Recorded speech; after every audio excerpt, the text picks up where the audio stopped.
Start करेंगे chapter number 6 का next topic. और नेक्स्ट टॉपिक हमारा रहेगा पावर, या फिर तुम बोल सकते हो हिंदी में शक्ति। ठीक है, शक्ति में शक्ति से ऑलरेडी तुम जान पहचान होगा कि क्या बोल सकते हैं, किसी के अंदर शक्ति ज्यादा, कि ये ज्यादा शक्तिशाली है, ये कम शक्तिशाली है। मीन्स की जैसे अगर हम दो व्यक्तियों की बात करें, जैसे कि एक पतला सा दुबला पतला है और एक हट्टा खट्टा आदमी है, ठीक है, और दोनों को अगर हम क्या बोले, अगर लड़ने के लिए, लड़ाई करने के लिए बोले, तो तुम सीधी सी बात तो सीधा सा देख के बता दोगे, बिना लड़े पहले से तुम बता दोगे कि कौन सा व्यक्ति जीतेगा। कौन सा व्यक्ति जीतेगा? जो हट्टा कट्टा है, बॉडी बिल्डर है, वो जीत जाएगा, और जो दुबला पतला है वो उसके सामने जीत पाएगा नहीं। क्यों? कैसे पता चला? उसके शरीर को देख के पता चला कि उसके अंदर ताकत कैसी होगी, ज्यादा होगी, उसके अंदर शक्ति कैसी होगी, ज्यादा होगी, तो उसको क्या कर सकता है, वो आसानी से हरा सकता है। ठीक है, पहले तो ये हो गया। हम इसके वस्तु को देख के या व्यक्ति को देख के बता सकते हैं कि इसके अंदर ताकत क्या होगी, ज्यादा होगी। ताकत में क्या हो सकते हैं, शक्ति ज्यादा होगी, या फिर बोल सकते हो पावर ज्यादा होगी।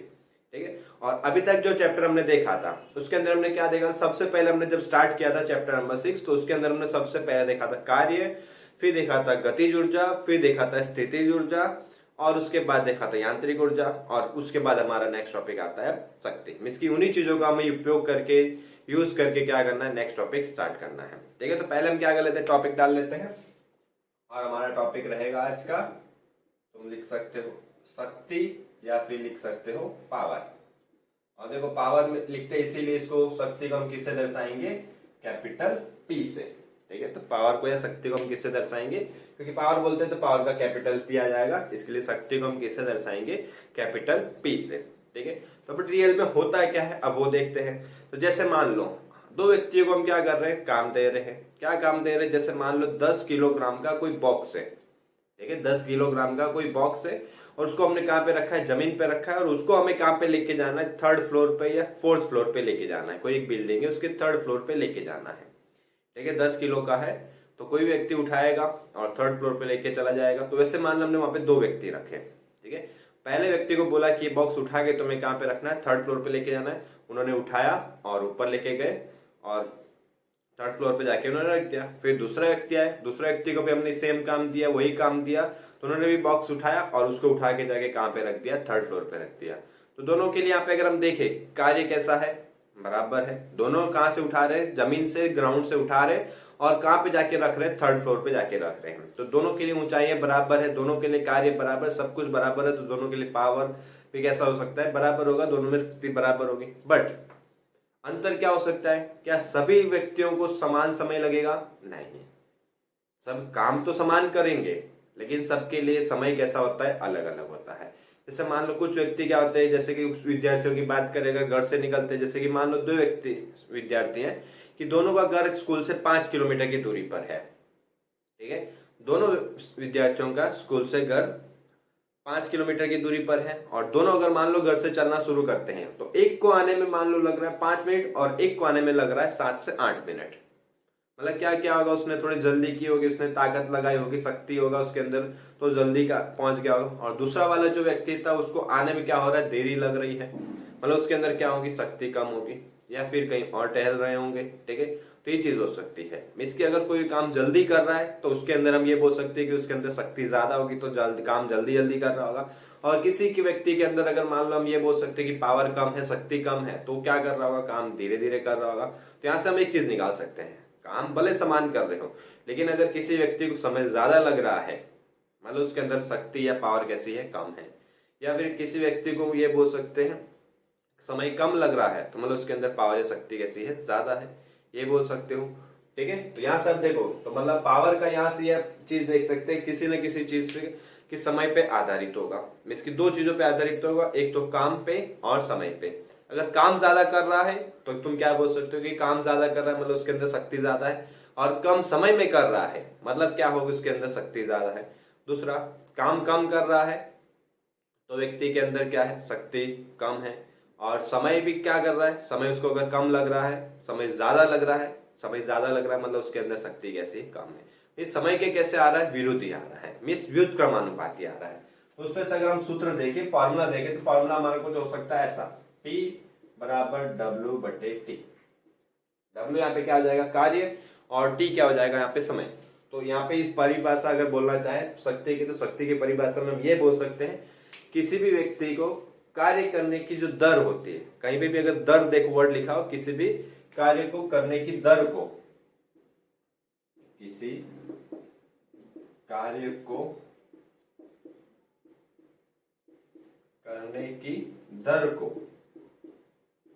क्या कहते हैं? शक्ति कहते हैं। तो कहीं भी अगर कभी भी देखो कहीं भी अगर दर लिखा होता है तो उसका मतलब होता है समय से डिवाइड करना। ठीक है, तो उसका मतलब क्या होता है? समय से डिवाइड करना। ठीक है, तो ये एक पॉइंट याद रखना। देखो तो ये तो हो जाएगा इसके लिए सूत्र। ठीक है, ये सूत्र तो देखो तुमने 9th में भी पढ़ा होगा, 10th में भी पढ़ा होगा, बट तो यहाँ पे वापस देने के लिए तो थोड़ा सा कुछ बदलाव किया होगा। तो थोड़ा सा बदलाव के लिए देखो क्या कर सकते हैं हम। कार्य के लिए हमने ऑलरेडी फॉर्मूला पढ़ा हुआ है। कार्य के लिए हमारा कुछ फॉर्मूला होता है बल गुणे विस्थापन बटे बल गुणे विस्थापन बटे समय, और विस्थापन बटे समय को हम क्या लिख सकते हैं? वेग। विस्थापन बटे समय हमारा क्या होता है? वेग। तो यहाँ पे कार्य के लिए अगर देखें, पावर के लिए देखें, तो हमारा सूत्र हो जाएगा F इंटू वी। तो देखो ये एक नया सूत्र आ गया।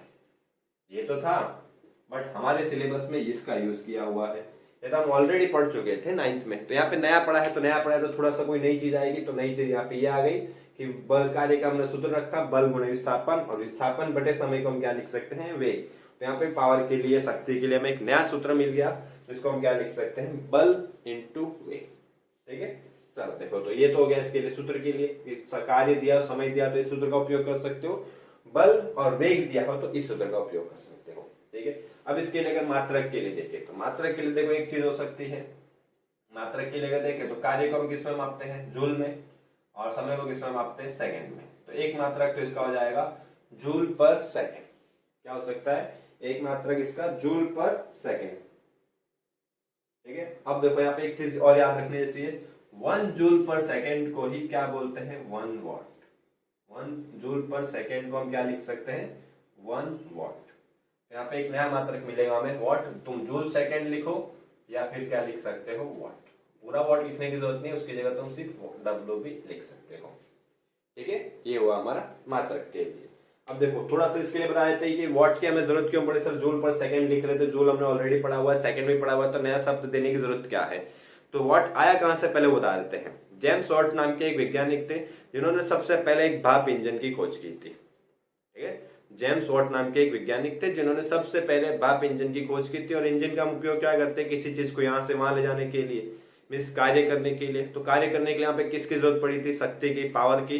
तो वहां पे उन्होंने क्या था? भाप इंजन बनाया था। किसके लिए? पावर करने के लिए, मीन्स की पावर का उपयोग करने के लिए। ठीक है, और उन्हीं की याद में हम क्या करते हैं?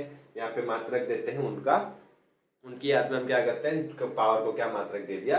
वॉट। ठीक है, चलो तो ये हो जाएगा। देखो तो फॉर्मूला हो गया, परिभाषा हो गई, दूसरा फॉर्मूला हो गया, मात्रक हो गया। और इसके बाद देखें तो इसके बाद एक इसका आएगा विमीय सूत्र।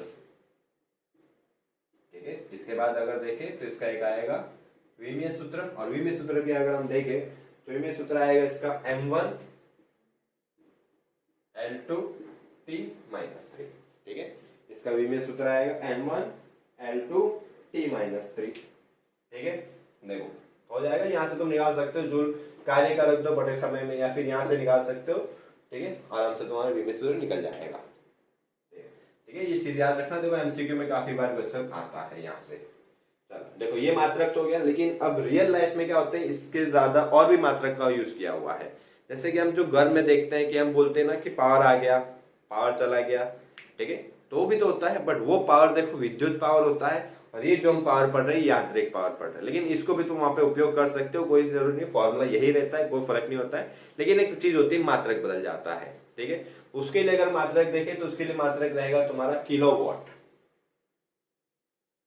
ठीक है, उसके लिए तुम्हारा मात्रक रहेगा किलोवाट। देखो वो मैं यहाँ पे लिख देता हूं।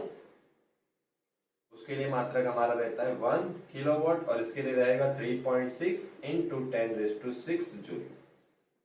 ठीक है, 1 किलोवाट का मतलब हो जाएगा 3.6 × 10⁶।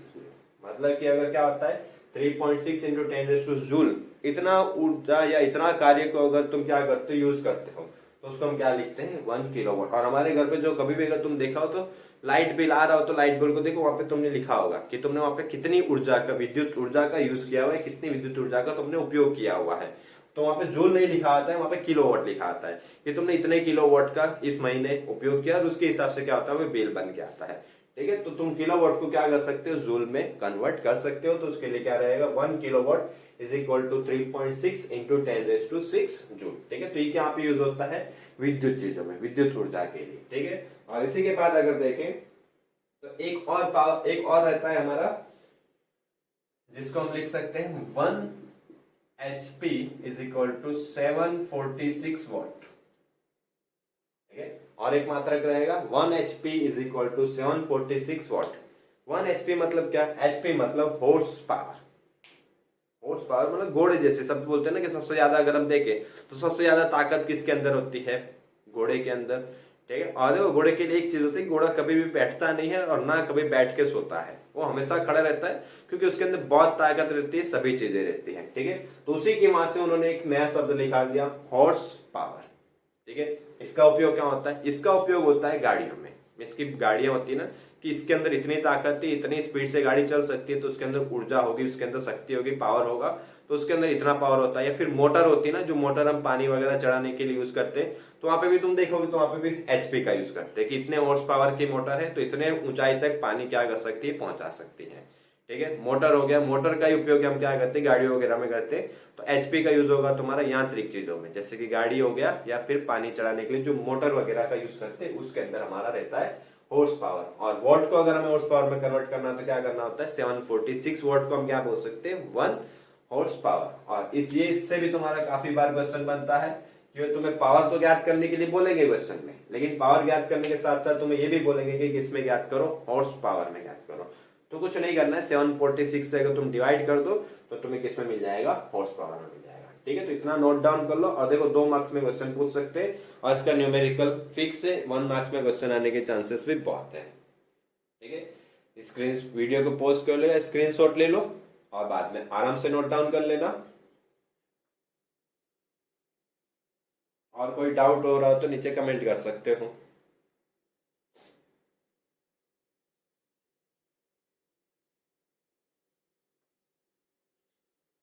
ले लिया,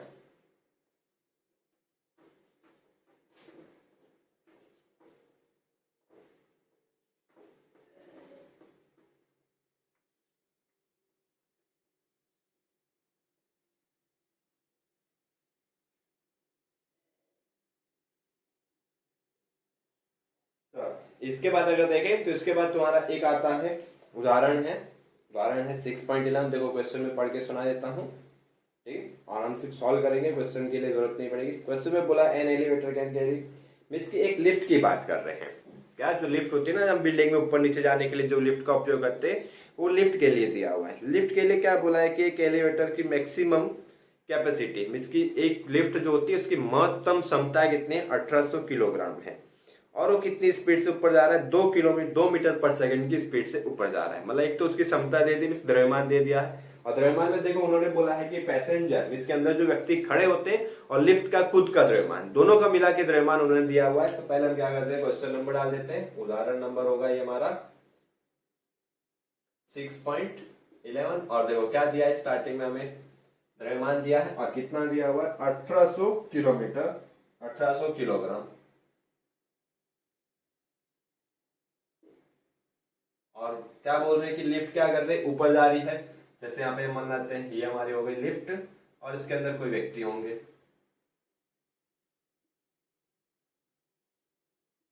ठीक है, और लिफ्ट क्या कर रही है, ऊपर की ओर गति कर रही है। कितनी स्पीड से, 2 मीटर पर सेकेंड से। और इन सबका तुम्हारा द्रव्यमान कितना है, एम कितना दिया हुआ है, 1800 किलोग्राम। ठीक है, तो यहां से अगर हम देखें, 2 चीजें दे दिए, एम दे दिया 1800 किलोग्राम, और वी दे दिया हमें 2 मीटर पर सेकेंड। ठीक है, और नेक्स्ट देखें,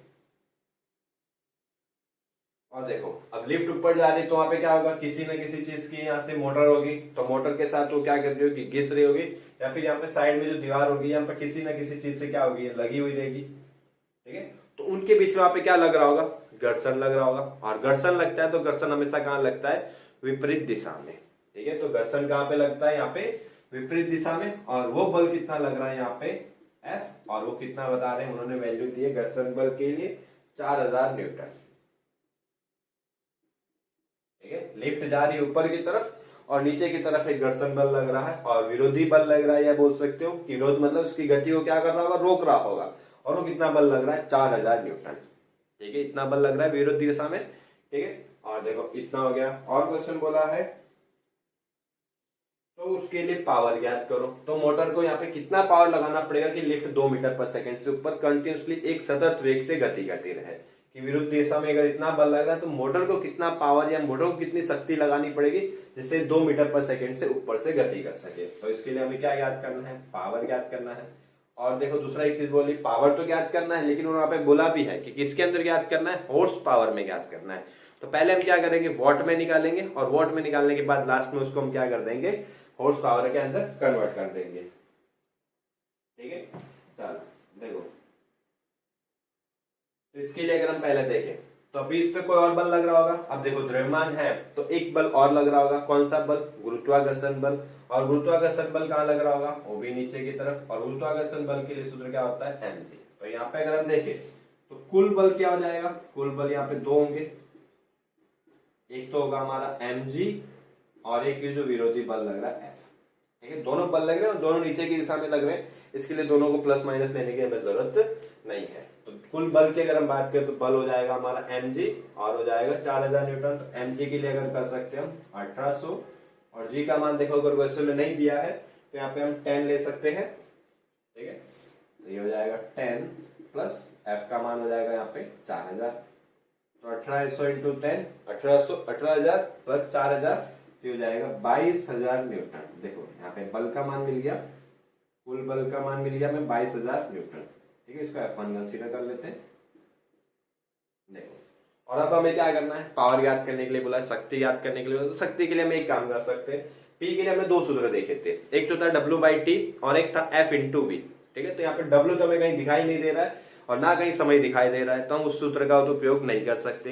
तो हमारे पास दूसरा एक सूत्र जरूर बचा है, P = F × V। तो F भी है हमारे पास और V भी है, तो F × V से हम क्या कर सकते हैं, पावर निकाल सकते हैं।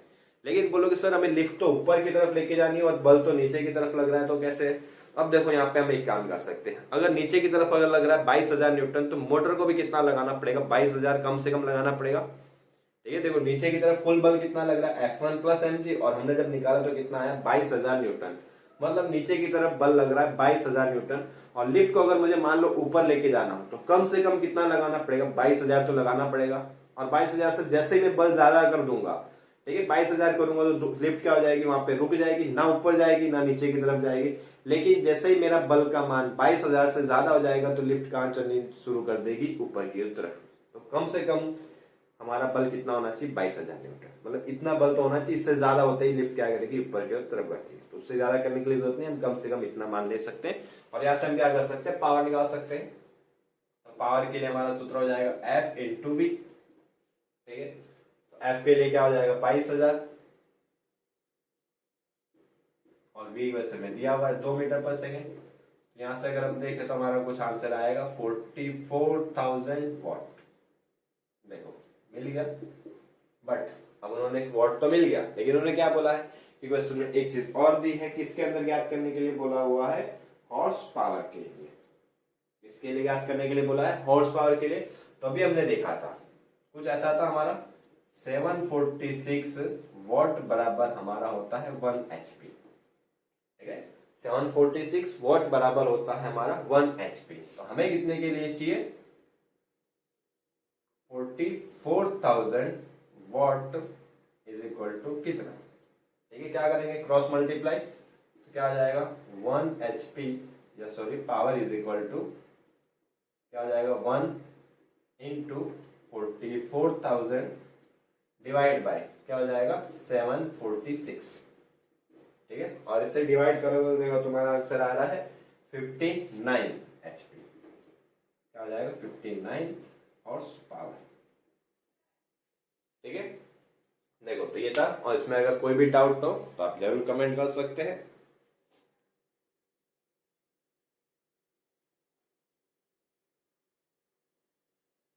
ठीक है, तो आज हमारे यहाँ पे चैप्टर नंबर 6 कंप्लीट होता है, और इसके बाद हम नेक्स्ट लेक्चर में स्टार्ट करेंगे चैप्टर नंबर 7। ठीक है, और इसका भी एक बार फटाफट आप स्क्रीनशॉट ले लो। और आराम से फिर नोट डाउन कर लेना।